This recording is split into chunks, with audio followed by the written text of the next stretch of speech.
simple mais profondément transformatrice. Arrête de demander « Qu'est-ce que je dois faire de plus ?» et commence à demander « Qu'est-ce que je dois arrêter ?»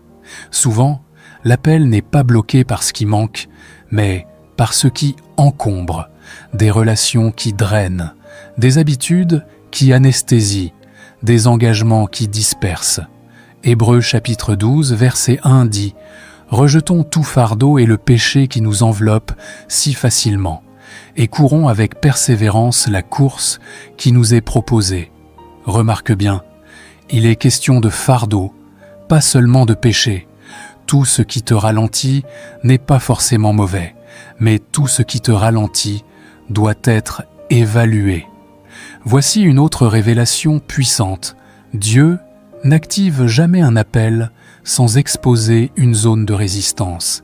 Il y a toujours un endroit où tu hésites, un endroit où tu négocies, un endroit où tu dis « Pas ça, Seigneur ». C'est souvent là que se cache la clé.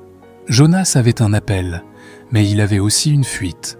Moïse avait un appel, mais il avait une peur.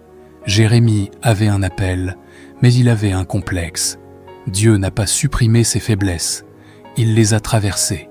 2 Corinthiens chapitre 12, verset 9, nous rappelle « Ma grâce te suffit, car ma puissance s'accomplit dans la faiblesse. » Ce que tu considères comme un frein peut devenir un point d'appui si tu acceptes de le confier à Dieu au lieu de le masquer.